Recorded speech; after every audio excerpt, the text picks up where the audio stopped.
Ibu Mega waktu itu. Baik. Logikanya kan seperti itu. Tapi karena waktu itu saya harus jujur katakan bahwa mungkin Pak Habibie salah menerima informasi.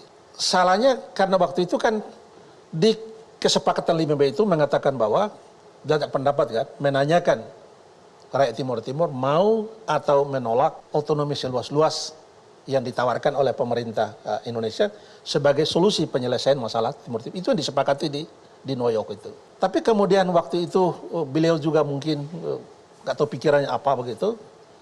Ada wartawan yang nanya kan, kalau misalnya rakyat Timur Timur menolak otonomi seluas-luasnya, kira-kira bagaimana Bapak Presiden?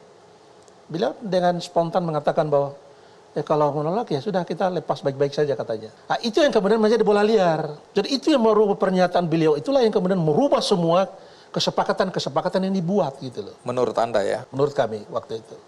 Tapi kalau pertanyaan seperti itu, maka saya mau bilang bahwa sebenarnya Pak Habibie tidak jujur. Tidak jujur? Tidak jujur. Kenapa? Kalau seandainya waktu itu beliau jujur, mungkin tidak seperti begitu. Kenapa saya bilang begitu? Karena pejabat-pejabat UNAMED itu, dia punya pimpinan Ian Martin itu, iya, kan juga baik dengan saya, selalu bicara dengan saya. Bahwa memang mereka datang itu bukan datang untuk menanyakan kepada rakyat Timur Timur mau atau menolak otonomi seluas-luas yang ditawarkan oleh pemerintah Indonesia. Jadi sudah ada agenda. Iya, setelah UNAMED masuk itu. Oleh pasukan UNAMED. Iya, setelah UNAMED masuk. Jadi mereka mengatakan kepada kita, kepada saya waktu itu, bahwa mereka datang bukan untuk menanyakan kepada rakyat Timur Timur mau atau menolak tapi otonomi seluas-luasnya. Mereka datang untuk memerdekakan Timur Timur. Disinilah tadi saya bilang bahwa tunggu, kenapa Pak tidak mungkin Indonesia nggak tahu. Kenapa Pak Habibie jadi nggak jujur? Artinya Anda maksud yakin saya begini, bahwa Pak Habibie tahu tidak itu? mungkin Pak Habibie nggak tahu. Kami yakin bahwa Pak Habibie tahu. Kalau memang Pak Habibie tahu waktu itu, kenapa tidak terus terang saja kepada kami orang Timur Timur? Kenapa tidak panggil saja kelompoknya Sanana dengan kelompoknya saya datang ke situ menyampaikan kepada kami bahwa kalian tidak usah berkelahi lagi, tidak usah bertengkar lagi, kalian harus saling memaafkan antara satu dengan lain, karena memang Indonesia memang mau melepaskan kan enak. Ini tidak. Ketika kami datang menemui Pak Habibie, kami nanya, Pak Habibie, sudah presiden waktu itu, apa betul Indonesia mau melepaskan Timur Timur? Apa jawaban beliau? Beliau mengatakan bahwa persoalan Timur Timur itu sudah cukup panjang dan harus diselesaikan. Indonesia sendiri yang minta kepada PBB untuk menyelesaikan. Tapi Indonesia tidak akan melepaskan Timur Timur. Karena Timur Timur adalah harga diri, kehormatan bangsa Indonesia. Dengan bekal itulah Anda berjuang. Kehormatan Indonesia. Dan bahkan katakan, jangankan setan, Tuhan sekalipun tidak akan menurunkan merah putih di Timur Timur. Pulang dan berjuang. Kami pulang dan berjuang. Tapi rupanya misi UNAMED itu datang memang mau melepaskan Timur Timur. Jadi Anda disinilah tadi saya katakan bahwa tidak mungkin Indonesia nggak tahu. Jadi Anda mengatakan bahwa Pak Habibie yang paling bertanggung jawab di sini. Mestinya begitu. Karena apa? Beliau sebagai presiden waktu itu. Apalagi presiden bukan hasil pemilu.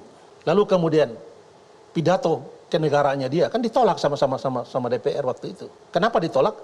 Termasuk salah satu persoalan adalah melepaskan Timur Timur itu. Oleh karena itu, saya tidak mengatakan bahwa Pak Habibie bersalah. Tapi sebagai presiden waktu itu, mestinya dia tahu bahwa orang PBB datang itu misinya apa. Baik, itu... Coba kalau waktu itu misalnya Indonesia terbuka kepada kami, ya mungkin juga tidak perlu ada... Nggak harus ada pertumpahan tidak darah. perlu. Nggak ada harus saling bunuh. Tidak perlu. Ada kejadian-kejadian begitu. Ini sejarah pahit Republik Indonesia. Dan sejarah pahit kemanusiaan. Iya. Ya, omong-omong, setelah sekian tahun berlalu, apakah Anda pernah berkunjung ke Timor Leste? Saya tidak berkunjung ke Timor Leste dan saya juga tidak boleh ke luar negeri, ke Malaysia, Singapura juga tidak boleh karena saya masih dicekal termasuk dalam daftar 403 yang dianggap tuduhan serius crime itu. Jadi sampai hari ini saya hanya ada di Indonesia dan bagi saya ke luar negeri juga untuk apa sih? Tunggu, artinya kalau Anda ke luar negeri, Anda bisa ditangkap? Ya katanya begitu. Siapa yang akan menangkap Anda? Ya katanya sih kalau misalnya saya ke luar negeri, negara yang bersangkutan itu, aparat keamanan yang di negara itu bisa menangkap saya karena kasus kejahatan kemanusiaan, tuduhan serius crime itu. Gitu. Oke, kejahatan kemanusiaan berat, HAM, pelanggaran HAM berat ini ya. Bagaimana hubungan Anda dengan musuh-musuh Anda? musuh yang mana dulu kan?